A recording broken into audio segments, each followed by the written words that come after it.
Bueno, pues nada, entonces buenas tardes ya, buenas noches. Entonces a mí me tocó el tema de herpes simple.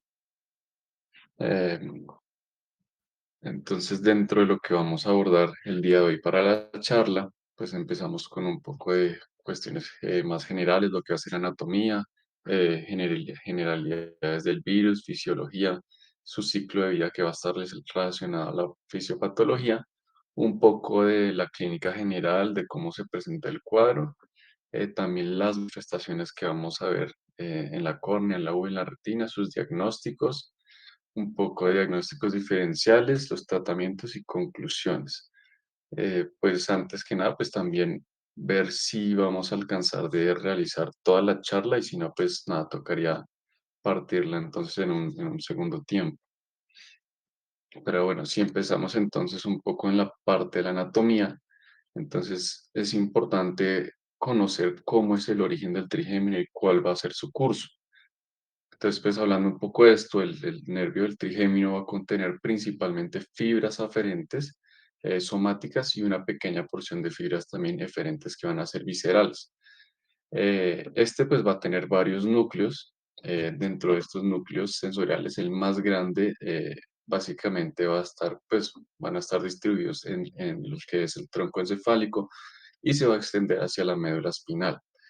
Vamos a tener primero una raíz sensitiva, que es esta que encontraremos aquí, que sería la parte principal del nervio trigémino, y esta va a constituir entonces la mayor parte de las fibras. Mientras que si vemos este núcleo, que va a ser, por ejemplo, o la raíz motora, que va a ser su parte secundaria, esta va a estar formada es más bien por unas fibras que van a ser desde la protuberancia y van a darle una inervación motora a los músculos de la masticación. También vamos a tener varios núcleos. Uno de estos va a ser el núcleo mesencefálico del trigémino. Este va a tener unas fibras que van a ser propioceptivas de los músculos de la masticación. Va a haber otro núcleo que va a ser pues, el que hablábamos anteriormente, el núcleo sensorial principal. Este núcleo sensorial principal básicamente va a darnos sensación del tacto en lo que va a ser de la cara. El núcleo espinal del nervio trigémino también acá, este nos va a dar otro tipo de sensaciones adicionales a la del tacto. También va a estar lo que es el dolor y también va a estar la sensación térmica. Y por ejemplo, sobre todo en esta región, si tuviéramos una lesión, tendríamos una alteración de todo lo que va a ser la sensación en cuanto a las características de la cara. Después, hablando un poco de cómo es el curso y cómo se distribuye, entonces, como sabemos, el trigémino posteriormente se ramifica en tres ramas, una oftálmica, una maxilar y una mandibular. Y pues es importante decir entonces cuáles van a ser sus funciones o localizaciones entonces de inervación. Entonces, las tres ramas básicamente nos van a dar la inervación para la sensación en todo lo que va a ser la piel y la cara, y también nos van a dar entonces inervación en todo lo que va a ser la mucosa de la nasofaringe. Van a estar estos tres. También vamos a tener inervación en los dos tercios anteriores de la lengua y este va a recibir una inervación sensorial, o sea, estamos hablando del tacto, el dolor y la sensación del calor a través del nervio lingual, que él va a ser, o pues es una rama de la división mandibular, y vamos a tener también una inervación hacia los músculos de la masticación, que son inervados también por la raíz motora del nervio trigémino, que estábamos hablando anteriormente. Entonces, hablando un poco de cómo es el paso del trigémino en la órbita, entonces aquí tenemos lo que va a ser una vista lateral semiabierta de la órbita y pues lo primero y pues muy importante para empezar es que vamos a encontrar la rama más pequeña o que va a dividirse de forma más rápida, va a ser esta, que es la rama meningia recurrente. Esta básicamente se va a encargar de realizar una inervación sensorial a la dura madre. Y después, pues tenemos que tener en cuenta que va a ser muy importante la ubicación entonces de la fisura orbitaria superior, porque pues por ahí es donde va a pasar la mayoría de estos ramas, así decirlo, de la división primera del trigémino, que es el nervio oftálmico. De esta división, entonces vamos a sacar tres ramas, lo que va a ser entonces el nervio frontal, el nervio nasociliar y el nervio lagrimal. Y empezando por este, que es el nervio frontal, que está aquí de rojo, entonces este básicamente va a ser la rama más grande y se va a desplazar hacia adelante, hacia adelante desde el vértice de la órbita entre lo que va a ser el músculo elevador y la periórbita. Eh, este básicamente se va a dividir después en dos partes, uno que va a ser entonces el nervio supratroclear y el otro que va a ser el nervio supraorbitario. Del supratroclear, como dice su nombre, entonces va a pasar por encima de la tróclea y este va a inervar entonces la parte inferior de la frente y también la cara medial del párpado superior. Y el nervio supraorbitario entonces va a pasar a través del agujero o pues como también se le conoce la escotadura supraorbitaria y va a inervar entonces parte de lo que es la frente, una parte del cuero cabelludo, el párpado superior. Hay también la conjuntiva superior. Después de este, entonces pasamos a lo que sería el nervio supraciliar, que veríamos aquí en su recorrido. Entonces, este nervio pues va a tener la función también de inervar el globo ocular eh, y entonces también va a tener varias divisiones. Entonces, primero vamos a tener una pequeña, digamos que rama, que va a ser la raíz sensorial, que va a recorrer por toda la parte lateral del nervio óptico y va a penetrar en el ganglio ciliar. Entonces, ¿qué podríamos ver por acá? Entonces, esta penetra en el ganglio ciliar y después de esto empieza a tener o a sacar ramas de él, más o menos de 5 a 20 ramas, que van a pasar a formarse las arterias ciliares cortas y estas van a llegar a penetrar hacia la cara posterior del globo ocular. Igualmente, pues, estas van a dar una inervación, lo que va a hacer al segmento posterior del globo. También vamos a tener eh, otros tipos de nervios que van a ser los nervios ciliares largos. Esos también van a ir posteriores, también van a penetrar el globo ocular, pero pues ellos van a seguir, como dice su nombre, bueno, van a seguir hacia la porción anterior, también inervando lo que va a ser el cuerpo ciliar, el iris y también parte pues de la córnea. Y pues por el otro lado, si vamos a la porción o a la pared medial, vamos a tener también la formación entonces de los nervios etmoidales anterior y posterior.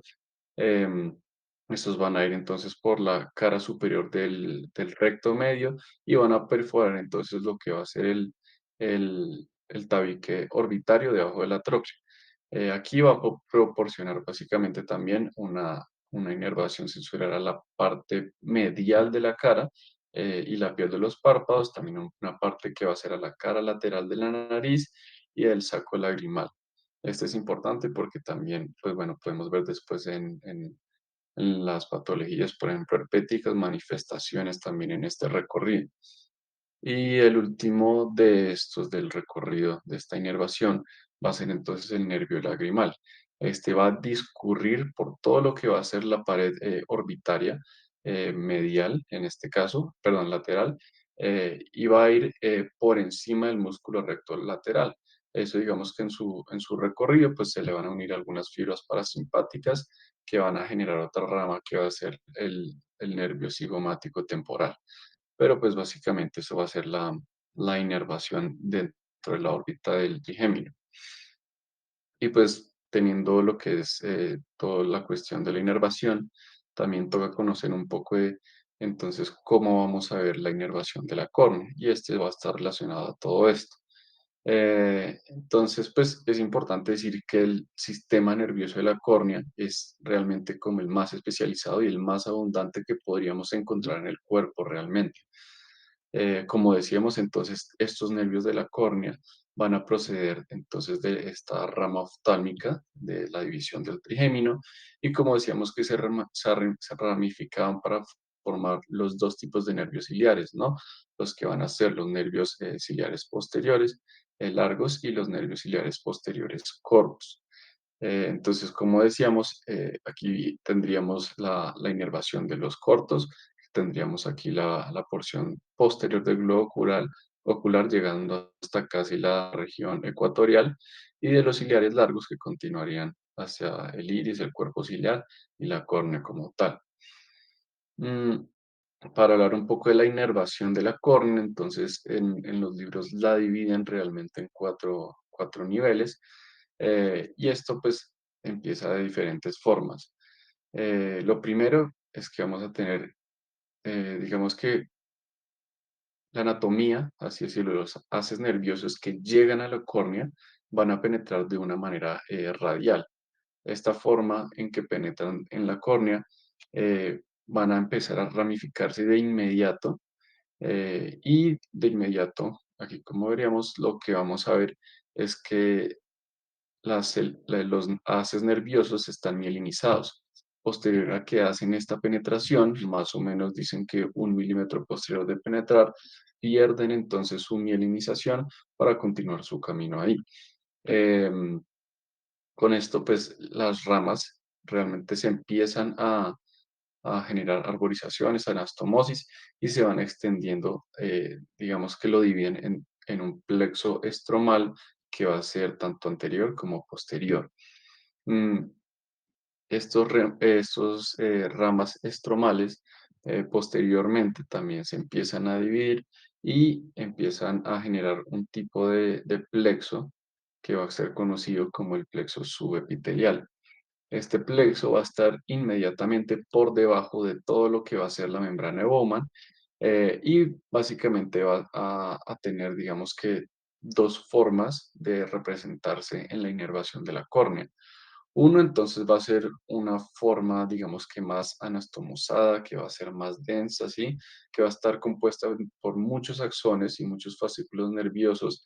Y el otro tipo de nervio que podríamos ver o configuración va a ser unos haces que van a ser cerca de 500 haces nerviosos que van a penetrar ya lo que va a ser la membrana de Bowman, como podríamos ver acá, y tienen entonces una configuración que es que básicamente se doblan generando casi un ángulo de 90 grados, y al penetrar la membrana de Bowman van a generar entonces otro tipo de plexo nervioso.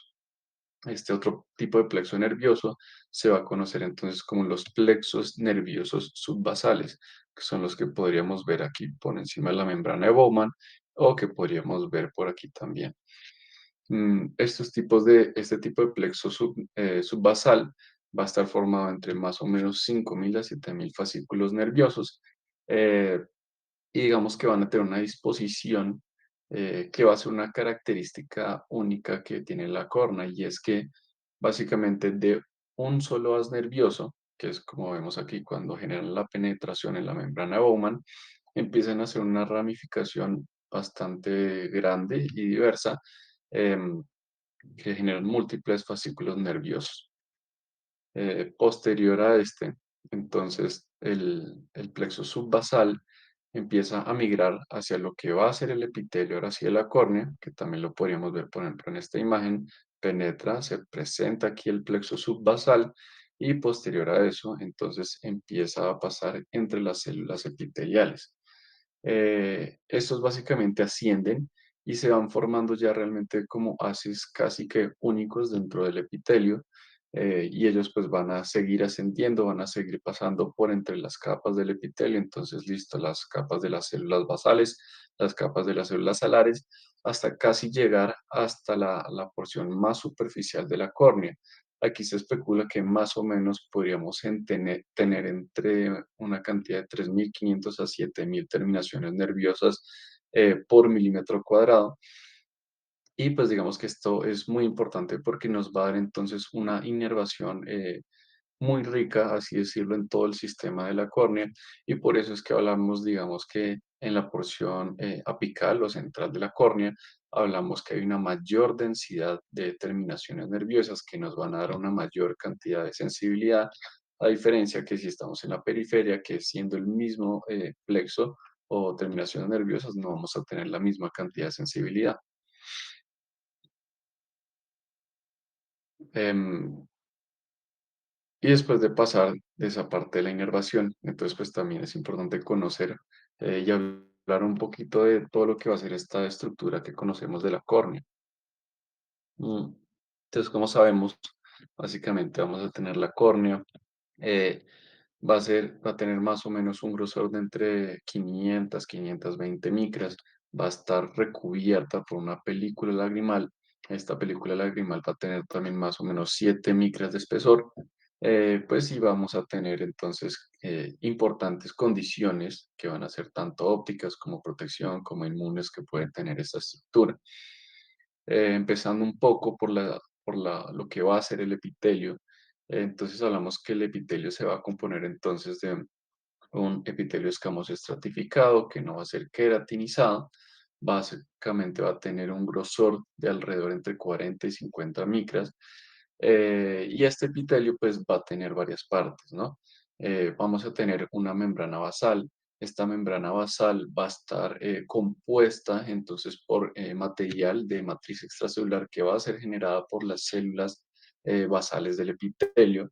Estas células basales van a estar unidas a la lámina basal por uniones conocidas como hemiosmosomas, y pues tiene una característica muy importante, y es que estas células basales, a diferencia de las demás que vamos a poder encontrar, van a tener un tipo de capacidad mitótica. Sobre las células basales vamos a tener las células alares. Estas células alares van a ser más o menos entre 2 a 3 capas, y sobre ellas luego vamos a tener nuestras células ya epiteliales superficiales, que van a estar unidos entre ellas por uniones estrechas, y pues ya al final tendremos nuestros cilios que van a estar realmente recubiertos por toda la película lagrimal, y vamos a tener una superficie homogénea que podría dar en ese momento. Después, hablando un poco de lo que es el estroma principalmente está compuesto por células conocidas como queratocitos, y estos queratocitos que van a hacer, pues nos van a producir todo lo que va a ser los componentes de la misma. Entonces nos van a producir colágeno, nos van a producir matriz extracelular, y pues van a generar con este colágeno las fibras de colágeno. Eh, la mecánica o biomecánica de la córnea pues es muy importante también porque, por ejemplo, en el tercio anterior vamos a tener entonces las fibras, pero estas van a tener una organización de tipo oblicuo que se conoce como interlacing, que básicamente le van a conferir entonces una mayor fuerza o un mayor soporte estructural a la córnea. Sus dos tercios posteriores, pues también tenemos láminas, pero estas láminas realmente no van a estar conformadas en esa forma oblicua, sino que va a ser más paralelo, y realmente, por ejemplo, que toda esta configuración es importante para la transparencia que podemos tener de la córnea, porque pues la regularidad y la avascularidad es lo que nos va a dar esto. Entonces, cualquier tipo de patología, cualquier tipo de enfermedad que nos dé entonces una desorganización general de la estructura de la córnea, nos va a terminar generando opacidad. Adicionalmente a esto, pues en la córnea, en el estroma vamos a encontrar colágeno tipo 1 como el predominante, y pues la matriz extracelular va a estar realmente compuesta de proteoglicanos que van a estar entre las fibras de colágeno. Luego pasamos a la membrana de Semet. Esta membrana va a ser básicamente la membrana basal de endotelio. Esta va a tener un predominio de colágeno tipo 4 y va a estar compuesta por dos zonas. Una que va a ser una zona anillada anterior, que básicamente va a ser generada in útero, y la otra va a ser una zona posterior no anillada, que básicamente va a ser depositada durante toda la vida por el endotelio. Y pues ya para terminar toda la parte de la estructura anatómica, entonces hablamos del endotelio, que pues es esta capa única de células hexagonales. Se calcula más o menos que tenemos entre 500.000 células, que nos va a dar una densidad aproximada de 3.000 sobre milímetro cuadrado. Y pues va a tener una característica, y es que estas células van a tener una mitosis muy limitada. Y pues esto, ¿qué significa? Pues básicamente que si tenemos algún tipo de destrucción de estas células, pues vamos a tener una disminución en su densidad, y las células que queden acá van a tener que sufrir algunos fenómenos conocidos como el polimegatismo y el pleomorfismo. Polimegatismo siendo que aumenta el tamaño de la célula para cubrir entonces el espacio faltante, y el pleomorfismo pues que vamos a encontrar varios tipos de tamaños y formas de estas células. Y pues nada, la función que es muy importante del endotelio, básicamente de mantener todo lo que va a ser la deturgencia y lo del transporte y contenido de agua de la córnea para generar una transparencia de la misma. Pasando entonces un poco lo que es la fisiología. Entonces, para hablar, pues antes de todo lo del herpes, pues tenemos que conocer un poco sobre cómo es el proceso de regeneración y de curación del epitelio corneal. eh, y todo esto va a estar relacionado entonces lo que van a ser las células madres limbales. Entonces, la integridad de todo el limbo, pues realmente es vital para mantener la claridad y la vascularidad de la córnea. Y digamos que esto se genera, pues bueno, esto lo que nos va a dar es básicamente una regeneración de todo el epitelio corneal. Entonces vamos a tener nuestras células madres epiteliales del limbo que se van a localizar en la capa epitelial basal del limbo y van a preservarse ahí generando entonces homeostasis. Hay una cosa y es que el correcto funcionamiento de estas células va a depender completamente de un entorno en donde se conoce como un nicho, lo dicen así, o criptas básicamente, en donde ese microentorno realmente le va a presentar como todas las funciones físicas, autocrinas y paraclínicas específicas a las células para funcionar. Estas criptas de células madre limbares van a desempeñar entonces este papel fundamental para poder empezar a generar una diferenciación de las células madre y que puedan entonces hacer una progresión por todo lo que va a ser entonces la capa basal del epitelio para después llegar a la porción más central, empezar a diferenciarse y generar una descamación de la misma. Em, las estructuras, entonces digamos que anatómicas que podemos encontrar aquí van a ser estas las empalizadas de hoja, que ahí básicamente se van a encontrar estas células madre limbares y como vemos en la foto, pues, podríamos encontrarlas sobre todo más predominantes en lo que va a ser las porciones superiores e inferiores de la región limbar. Y ya habiendo hablado de esto, entonces la teoría predominante y que se ha hablado para todo lo que va a ser la homeostasis de la córnea se conoce como la teoría XYZ, que fue propuesta por el doctor Dove en 1983.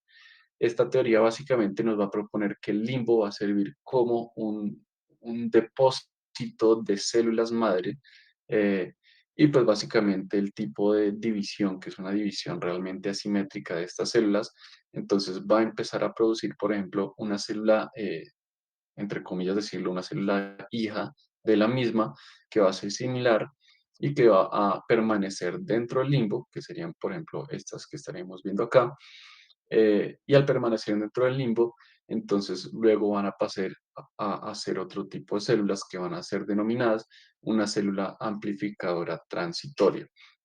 Estas células amplificadoras transitorias entonces van a empezar a migrar, como veríamos acá, van a empezar a migrar de manera centrípeta y se van a someter a múltiples rondas entonces de replicación. ¿Y esto qué quiere decir?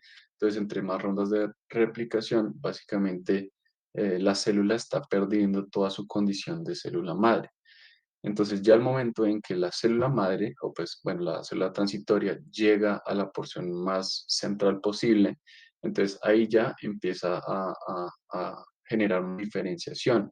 ¿Y esta diferenciación en qué? Entonces, en los otros tipos de células del epitelio que estábamos hablando anteriormente, hasta que generan una descamación y llegan a la porción más superficial. Y digamos que hablando en otras palabras, entonces lo que significa el nombre, entonces por ejemplo la X va a representar todo el movimiento superficial de las células del epitelio basal, la Y va a representar toda esa migración centrípeta que, mm, que vamos a tener hacia a la porción más central y la Z va a representar entonces las células perdidas o dañadas o descamadas. Em, Entonces ya pasando esto, podemos hablar un poco de cómo, de las generalidades del virus de herpes y un poco también, pues, siendo más específicos, del herpes simple. Entonces el término original proveniente de la palabra así de herpes viene del griego herpen, Esto tiene un significado y es que básicamente la palabra es serpentear. ¿Y esto por qué? Porque se refiere a la capacidad que tiene el virus de infectar una primera vez y luego de quedarse y de mantenerse, que como conocemos el nombre de latencia, en el organismo y así pues reactivándose una y otra vez. Mm, Entonces los herpes virus humanos tienen pues esta característica que estábamos hablando anteriormente, que aquí como vemos nos vamos a centrar en el herpes tipo 1 y tipo 2, pero pues tenemos muchos más, desde el varicela zoster hasta el citomegalovirus y demás. Y pues hablando sobre todo de estos, pues van a tener esa característica de latencia que va a ser realmente importante en ellos. Pero una característica especial, tanto el herpes simple tipo 1 y tipo 2, es que tienen una afinidad para lo que son las células ganglionares y por ello se van a denominar los tipos de virus neurotróficos. Entonces, hay otra característica y es que estos virus también van a tener se refieren a una palabra como ubicuo, esto refiriéndose a que están realmente casi que en la mayor parte del mundo. Entonces, una exposición a herpes simple tipo 1 realmente es casi universal en casi al final de la edad adulta. Entonces, un poco de su estructura del herpes simple es que es un gran virus que tiene una ADN de doble cadena, también va a tener una cápsula icosaédrica que va a estar rodeada también por un tegumento que va a estar mal definido y este tegumento también va a estar rodeado o envuelto en una envoltura que va a ser derivada de la membrana de la célula huésped infectada. Y pues por la parte de afuera vamos a tener unas glicoproteínas en su superficie, que pues luego hablaremos un poquito de eso.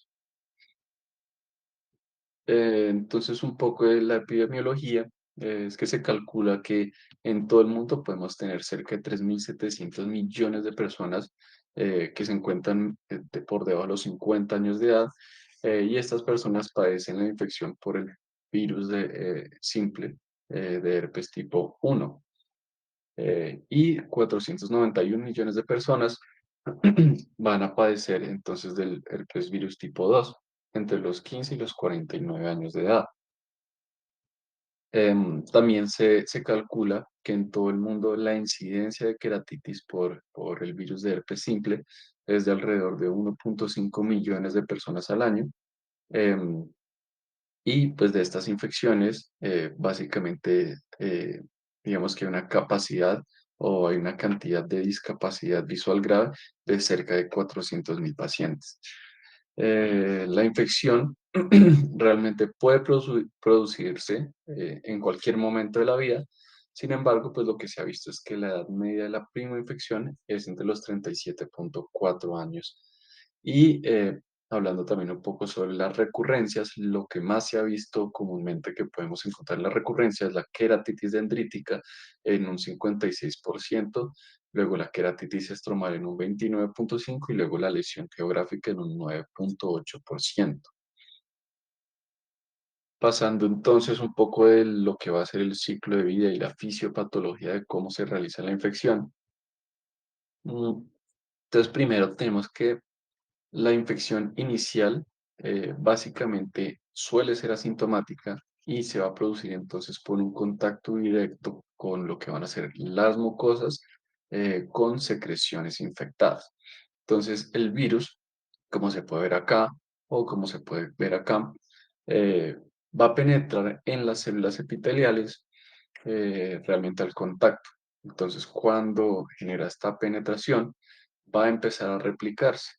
Y después de que se replica, entonces va a generar una penetración en todo lo que van a ser las terminaciones nerviosas, que se vería acá y veríamos aquí. Ahí entonces va a generar lo que se va a conocer como un fenómeno o una vía retrógrada que va a ir desde estas terminaciones nerviosas hasta lo que va a ser el ganglio del trigémino o ganglio ciliar, donde va a permanecer latente. Ya estando ahí en su latencia, realmente eh, tras una ronda inicial de replicación.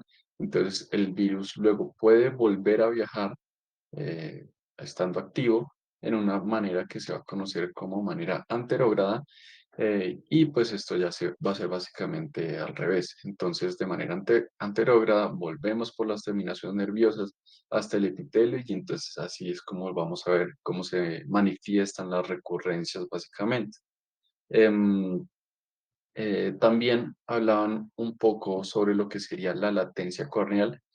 Digamos que no hay muchas cosas descritas o definitivas, pero pues se han visto varios casos, sobre todo cuando tenemos pacientes que, que son reportes de queratoplastias penetrantes que previamente no habían tenido pues ninguna sintomatología o ningún cuadro de herpes simple ocular, pero pues se había visto que al realizar entonces la queratoplastia al receptor, entonces básicamente había casos donde se generaba la infección y podía ver entonces las consecuencias epiteliales. Igual, pues lo que digo, no es que sea algo completamente definitivo, pues se han dicho varios casos de esto. Y pasando un poco, pues, más molecular esa parte, cómo genera entonces la infección el virus de herpes simple. Entonces, este modelo muestra, digamos, que las proteínas importantes del huésped y sus funciones en la fisiopatología. Entonces, primero lo que vamos a ver es que tenemos nuestro virus de herpes simple tipo 1 y llega entonces a la superficie celular de esta célula epitelial corneal.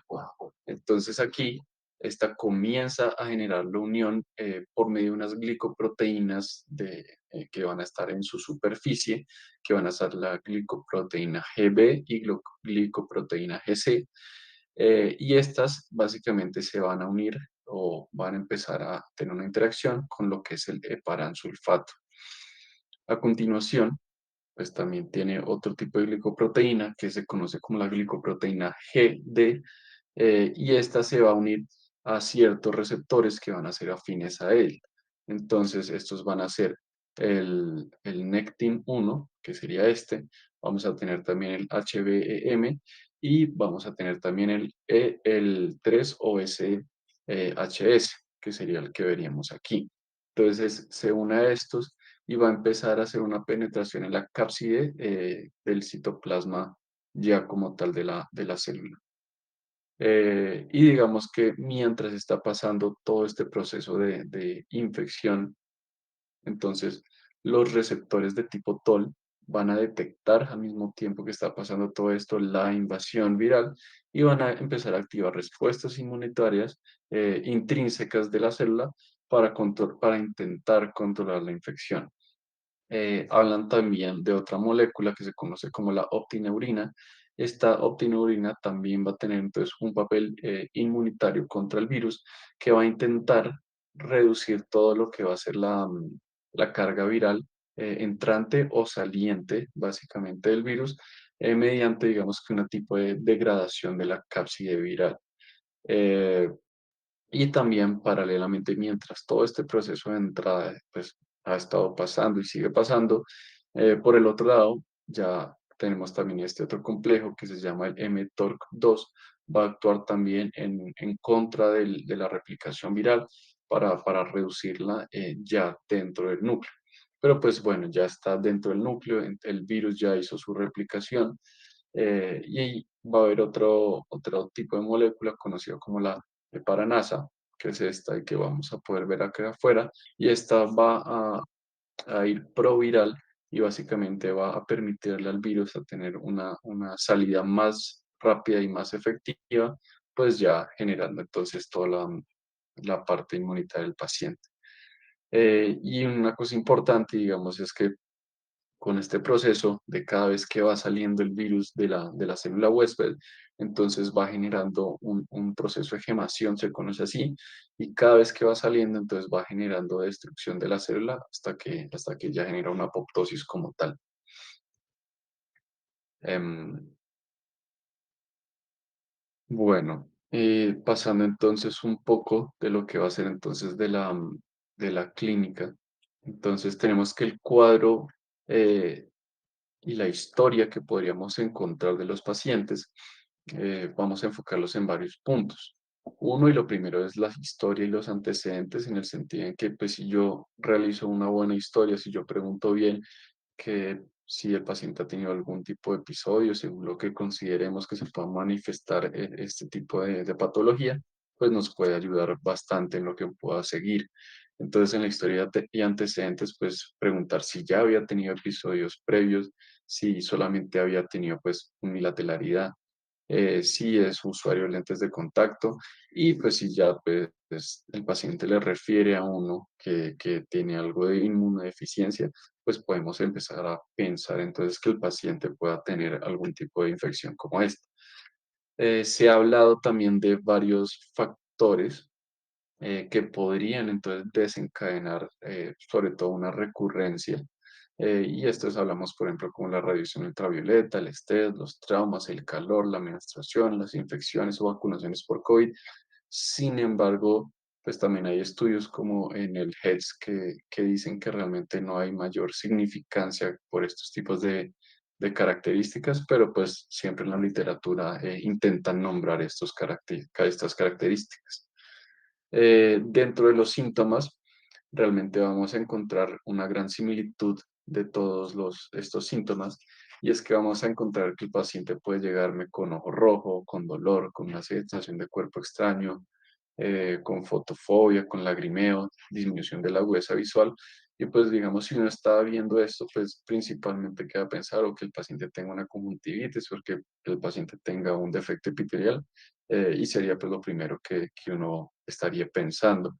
Pero pues ya también si tenemos esta manifestación de un rash de tipo vesicular que va a estar cerca a todo lo que va a ser la piel de los párpados, bueno, y también por ejemplo de la cara, entonces ya podemos empezar a sospechar un poco que el paciente podría tener también el virus de herpes tipo 1 mm, y de los signos clínicos.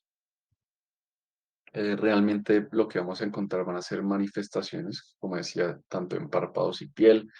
Vamos a poder tener manifestación como conjuntivitis, queratitis epiteliales, queratitis estromales, varios tipos de úlceras que podremos ver después. Y también podríamos ver entonces cuadros de uveitis y retinitis. Em, Hay una cosa y que pues daban de consejo realmente era que todo lo que sería la parte de la sensación corneal toca medirla anteriormente a la parte de poner anestesia al paciente, pues realmente nos estaría quitando entonces toda esta parte del examen y no tendríamos luego una forma de medirlo. Em, y del cuadro clínico, entonces toca hablar un poco de cuándo es primario o cómo se ve una infección primaria y cómo se ve una infección recurrente. La de la infección primaria, entonces, lo primero y más común que vamos a ver es que este se manifieste como una blefaroconjuntivitis. Esta se puede presentar básicamente asociada a ese rash vesicular que estábamos hablando, que básicamente puede generar ulceraciones en la conjuntiva y estos tipos de ulceraciones terminan sanando solas nada más y no dejan una cicatriz. Esta conjuntivitis pues va a asociarse entonces con una conjuntivitis de tipo folicular, em, y esto puede hacer que uno básicamente se pueda confundir un poco y en un principio realizar un diagnóstico de una conjuntivitis por adenovirus en casos de que, por ejemplo, no sea muy claro o el paciente no esté con estas manifestaciones en piel.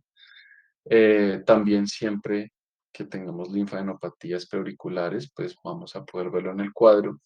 Eh, es raro, pero hablan que podría desarrollarse a veces una queratitis epitelial y pues lo general que también vamos a ver va a ser unilateralidad. Dicen casos sobre todo de inmunodeficiencia en donde sí se podría presentar más que todo también presentación bilateral. Y pues esto hablando en que, digamos que la queratitis, como decíamos, es rara y se produce más o menos en un 3 a 5% de estos casos en una prima infección. Y luego el otro aspecto que vamos a tener entonces va a ser la infección recurrente. Acá se cree que entonces puede haber múltiples factores que pueden desencadenarla. eh, y aquí vamos a tener que también se puede presentar la blefaroconjuntivitis, pero pues ya, y lo más común, por ejemplo, que vamos a encontrar va a ser una queratitis epitelial. También es común, pero también vamos a poder ver una queratitis estromal, o una endotelitis o una iridociclitis.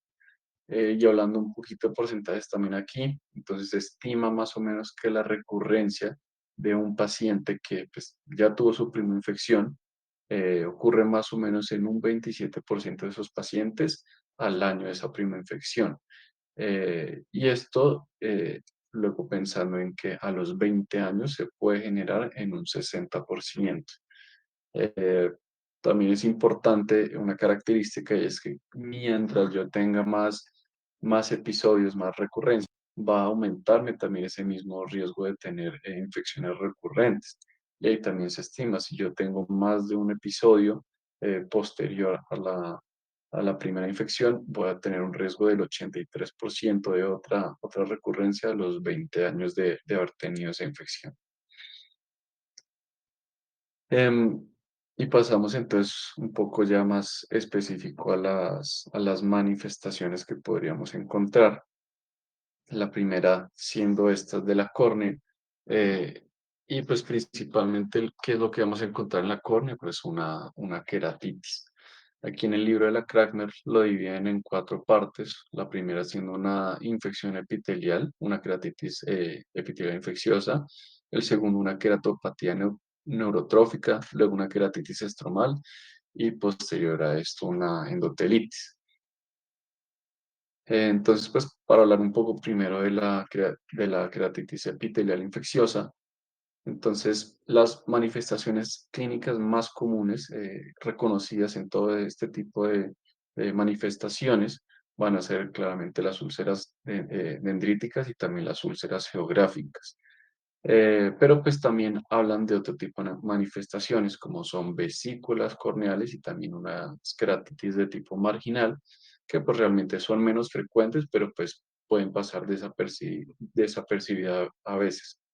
Pues como hablábamos anteriormente, entonces el paciente se puede quejar por fotofobia, por dolor, por secreciones acuosas, y pues la presencia y la localización de las lesiones también va a representar en si la agudeza visual del paciente se va a ver muy disminuida o no. Entonces, hablando primero un poco sobre las vesículas corneales, que son las que podríamos ver acá. Hablamos que son un tipo de lesión que va a ser epitelial, que va a ser o se puede ver más temprano, tal vez, eh, y que, por ejemplo, dicen en pacientes que tengan una reinfección, una reactivación del virus, pueden ser un signo temprano de que esto está pasando. Sin embargo, digamos que al ser tan pequeñas, muchas veces pasan inadvertidas. Entonces aquí vamos a ver estas lesiones que van a ser realmente vesículas diminutas, que van a estar elevadas, que van a ser claras y básicamente van a corresponder por ejemplo, esas erupciones vesiculares o lesiones vesiculares que hablábamos anteriormente en la piel, pues aquí van a ser esas las que van a representarlas. Em, digamos que también van a tener una progresión relativamente rápida. Entonces dicen que, por ejemplo, si se detectan, muy posible dentro de las primeras 24 o 48 horas, este tipo de lesiones vesiculares pueden unirse y al unirse ya empezar a generar otro tipo de lesiones, como serían las úlceras dendríticas o hasta geográficas. Pasando entonces a las otras, que ya pues son las úlceras dendríticas. Entonces, por ejemplo, aquí en esta imagen también tendríamos ya la confluencia de esas vesículas corneales que hablábamos anteriormente. Y pues bueno, las úlceras dendríticas básicamente va a ser la presentación más común del herpes simple por queratitis y eh, básicamente su característica de una úlcera, básicamente una lesión lineal que va a estar ramificada, muy importante que va a tener unos bulbos terminales, estos bulbos terminales y pues que también vamos a tener unos bordes epiteliales que se van a ver inflamados. ¿Y esto qué quiere decir? Pues estos bordes inflamados van a tener la representación viva del virus. Entonces estas úlceras, pues como decíamos, son las clásicas, tienen unas propiedades de tinción importantes que van a ser, por ejemplo, con fluoresceína, nos va a teñir todo lo que va a ser el cuerpo y la porción central de esta, mientras que si utilizamos la tinción de rosa de Bengala, como están células epiteliales que están desvitalizadas, que están sin buenas funciones, entonces va a tener uno de estos bulbos terminales y nos va a dar estas configuraciones tridimensionales que pueden aportar mucho el diagnóstico. Em, Aquí tendríamos también, por ejemplo, otra dendrita, mucho más clásica, más del libro que podríamos ver. Y con respecto a toda la parte de las tinciones, pues nos decían también un poco de precaución en no realizar una tinción con rosa bengala antes de, por ejemplo, si yo voy a hacer un cultivo, porque el rosa bengala es realmente tóxico y pues va a tener también un tipo de acción contra el virus que básicamente nos va a disminuir el rendimiento y la posibilidad de un diagnóstico acertado en ese momento. Después, otra de las lesiones características son las úlceras geográficas. Estas úlceras básicamente nos habla de una úlcera dendrítica, pero pues que terminó haciendo una ampliación de la misma. Entonces ya no estamos viendo una lesión que puede ser más lineal, sino que va a ser mucho más grande. Esta lesión entonces, al igual que la dendrítica, pues es una verdadera úlcera en el sentido que es una lesión epitelial que se va a extender hacia la membrana basal. Y pues digamos que para reconocer la lesión, pues vamos a tener las mismas características, por ejemplo, en cuanto a la tinción, vamos a tener que también va a tener sus bulbos terminales. Y esto es importante pues porque hay varias manifestaciones en la córnea que podrían pues también hacernos pensar, no sé, tengo una abrasión corneal en vez de una úlcera geográfica, y esto nos podría confundir un poco, pero pues si vemos estos bordes elevados, inflamados, con los bulbos terminales, pues nos toca sospechar más que todo la úlcera geográfica. Y la última de estas, que pues realmente lo que hablan en los libros es que no es tan común, van a ser las úlceras marginales. Estas van a ser el resultado de una enfermedad viral activa, como la úlcera dendrítica.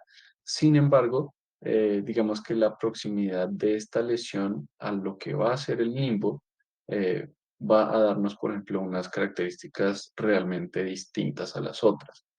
Y esto porque, digamos que la lesión primero se infiltra rápidamente con lo que van a ser glóbulos blancos que van a proceder de esos vasos limbares que van a estar cercanos a la lesión.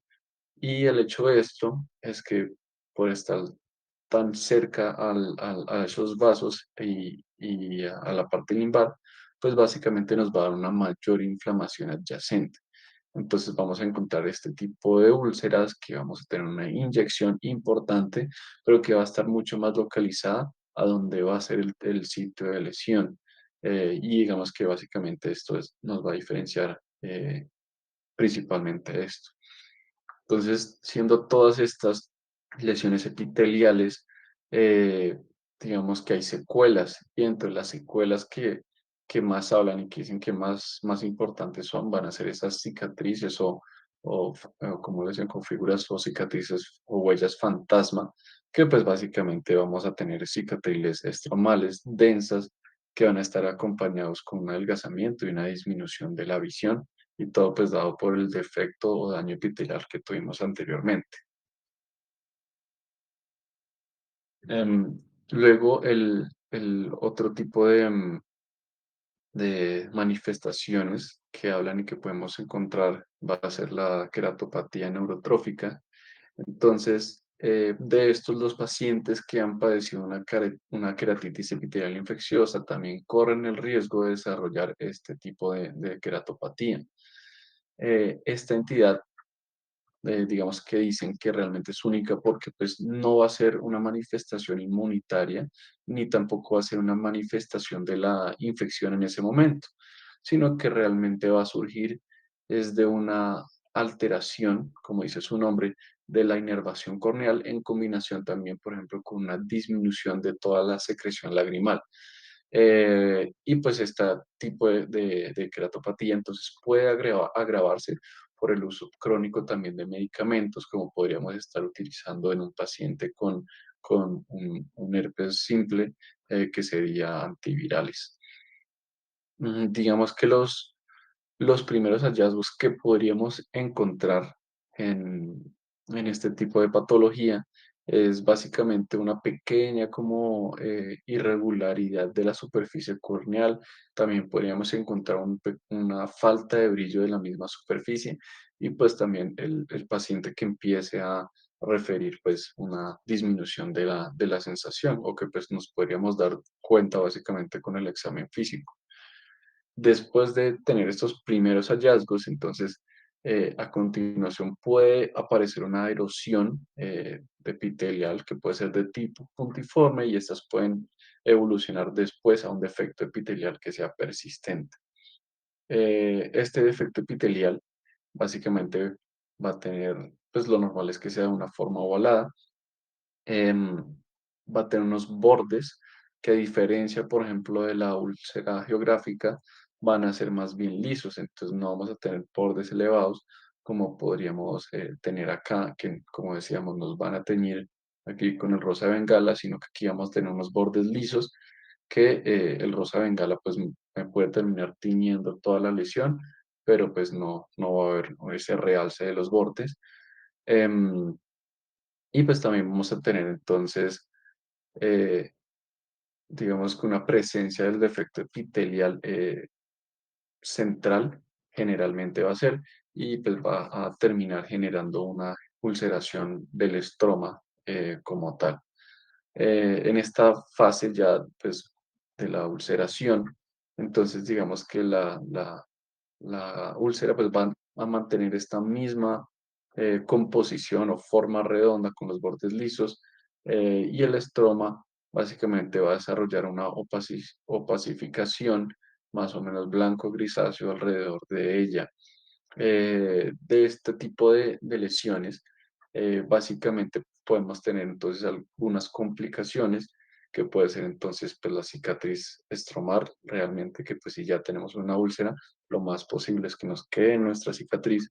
También podemos tener vascularización, necrosis y pues indudablemente si dejamos que este cuadro que tendríamos aquí progrese, pues una perforación como tal de la córnea.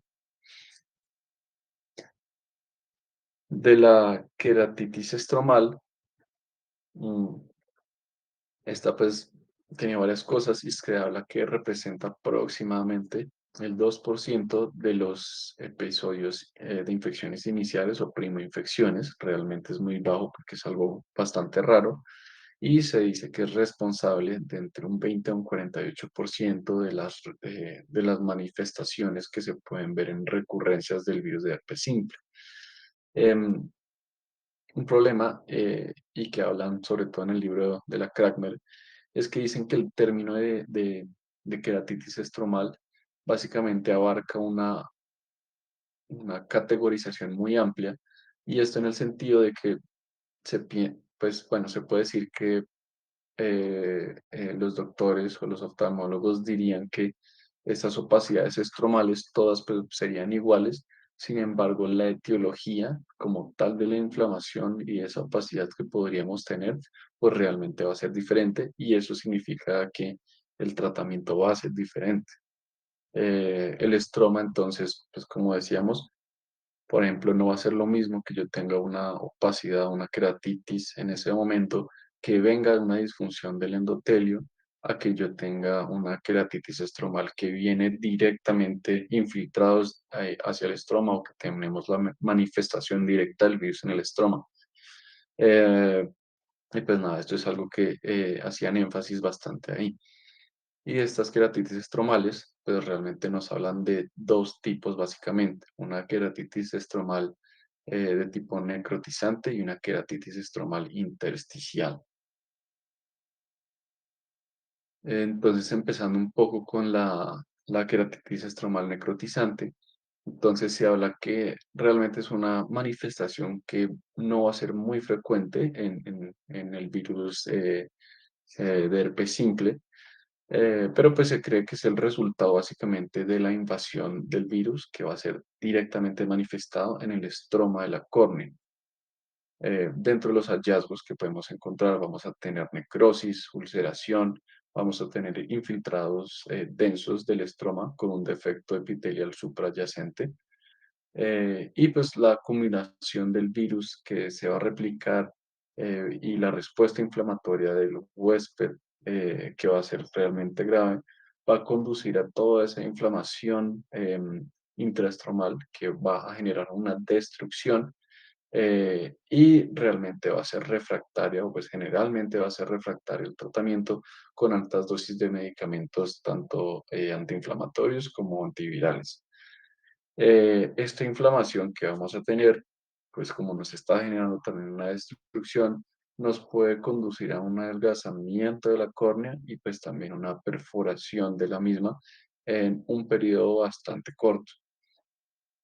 eh, pues los hallazgos clínicos, como decíamos, realmente pueden ser, pueden parecerse, también, por ejemplo, si tuviéramos una queratitis infecciosa secundaria a alguna invasión por algún tipo de microorganismo, entonces, por lo tanto, debe uno tener en cuenta que los patógenos, sean bacterianos o sean micóticos, en el tratamiento de las queratitis estromales, pues básicamente nos podrían ayudar a confundirnos un poco de qué podría ser esta entidad, si sería el origen de un virus de herpes simple o no. De lo que también se hablaba un poco era que el uso de esteroides tópicos, sin el uso también de antivirales, se había considerado también como un posible factor de riesgo para que un paciente con esta patología podría desarrollar estas manifestaciones. Luego pues pasamos a la queratitis estromal inmune, se refieren así en el libro también de la Crackmer, porque pues lo que dicen es que la parte, pues todo de decir que es una queratitis de tipo intersticial, pues realmente va a ser también muy general y que pues se podría ver también en otras patologías. Pues de esta queratitis estromal inmune es una manifestación que va a ser crónica, que puede ser recurrente y frecuente del virus de herpes simple, y de lo que decían más o menos se daba en alrededor del 20% de los pacientes que tenían el virus de herpes simple ocular. Se cree que esta inflamación se debe al antígeno vírico que va a estar retenido dentro del estroma, y este antígeno, cuando ya está dentro del estroma, entonces va a generar una cascada que se va a conocer de antígeno versus anticuerpo, y esto va a dar lugar a toda esa inflamación del estroma. El papel de estos virus en la patogénesis de la queratitis estomal inmune, digamos que no ha sido completamente pues entendido, pero pues es lo que se sospecha básicamente que esa va a ser el origen de la inflamación. Eh, digamos que de estas presentaciones, básicamente la que va a ser la característica y única es que pues vamos a tener esa inflamación en el estroma. Y esto pues lo vamos a ver pues con varias formas. Entonces el epitelio que va a estar por encima del estroma casi siempre, y va a ser lo más normal, es que esté intacto. Pues digamos que puede haber también ciertas excepciones, que estaríamos hablando, por ejemplo, si ya la queratitis está combinada, por ejemplo, con una sobreinfección, pero pues lo general es que tengamos un epitelio preservado. También pues la inflamación de esta puede adoptar una o varias formas, y esto es hablando, por ejemplo, una opacidad estromal común que podríamos encontrar sería entonces esta forma que se vea como si fuera una neblina, básicamente, que se va a ver subepitelial, y pues también podríamos encontrarlo, por ejemplo, si tuviéramos una cicatrización, así decirlo, de la dendrita que antes pudo haber estado ahí. Em, la infiltración entonces del estroma pues va a ser realmente un hallazgo común y pues va a ser, como decía anteriormente, recurrente. El patrón de inflamación, digamos que lo podemos tener tanto de manera pues de multifocal o podemos tener pues también un patrón solamente focal que vamos a encontrar o un patrón difuso como se ve en esta imagen. Em, una forma también, digamos que específica y que hablaban de este tipo de opacidades, podríamos encontrar un anillo inmunitario, se referían así en los libros, que este pues, anillo puede ser, digamos que de forma completa o puede ser también un anillo incompleto y puede ser también singular o puede ser múltiple. Y pues también si lo vemos, podemos sospechar que el paciente puede estar con esta patología. Y pues bueno, otros hallazgos que van o pueden estar relacionados a toda esta opacidad va a ser la neovascularización, que podríamos ver realmente a cualquier nivel de la córnea. Sin embargo, pues digamos que tiende a ser sectorial, más que todo en ciertas partes y no circunferencial como se encuentra en todos los lados de la opacidad. También se habla un poco sobre la queratopatía lipídica que se podría encontrar también en estos pacientes.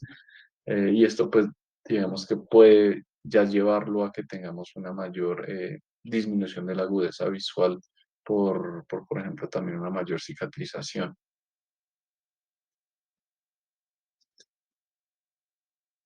Em, y pues digamos que ya para terminar la parte de las manifestaciones de la córnea, sigue lo que sería la endotelitis. Aquí esta endotelitis, entonces, pues lo que se habla es que muchos pacientes con la enfermedad pues, del virus herpes simple en la córnea o pues ocular van a presentar entonces un edema estromal corneal, pero la diferencia entre pues, este y, por ejemplo, el que hablamos anteriormente, es que aquí no se va a presentar ningún tipo de infiltrado estromal.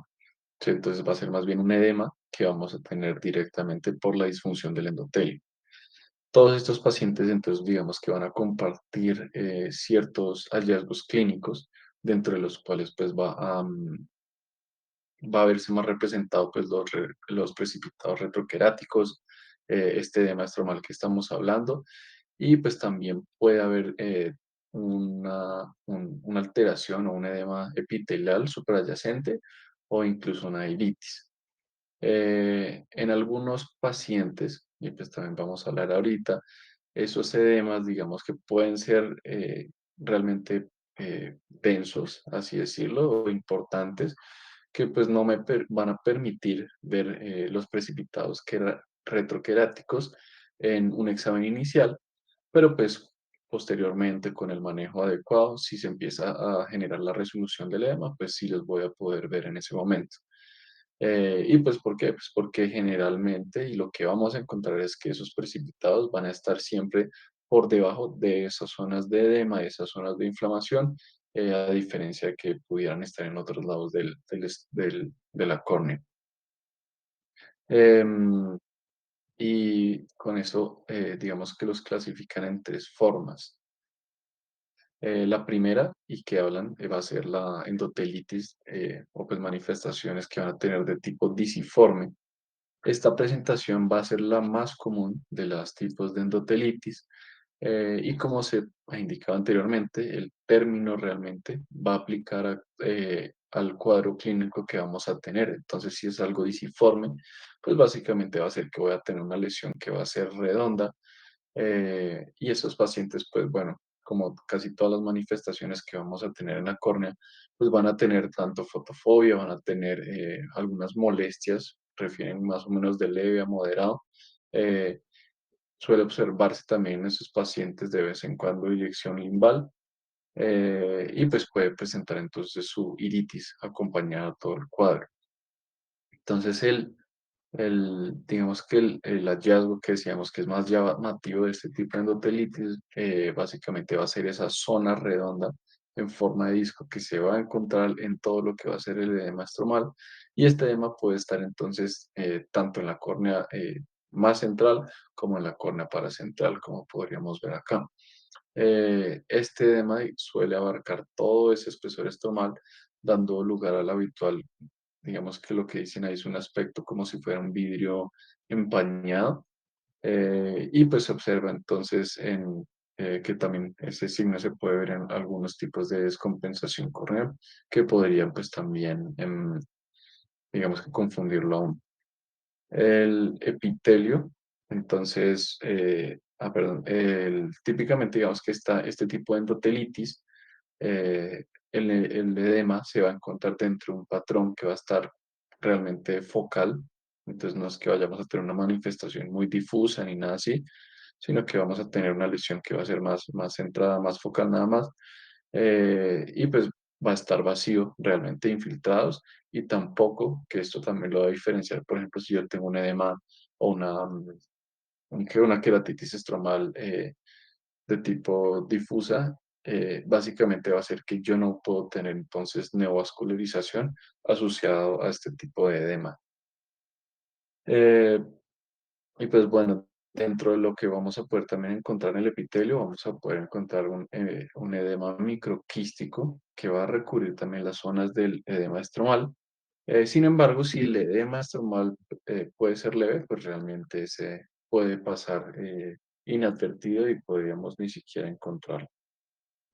Eh, yo les quería preguntar, porque con esto, pues básicamente terminaríamos toda la parte de, pues casi que de la córnea y aún quedan varias diapositivas. Entonces, no sé qué opinen, si quieren parar y terminar para la otra ocasión o qué piensen.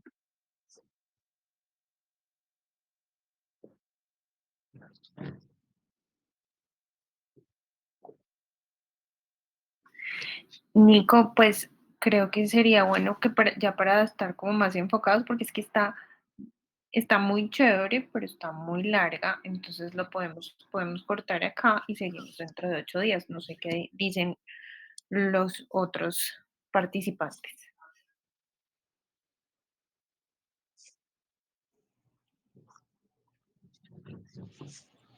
De acuerdo con la doctora Chandía.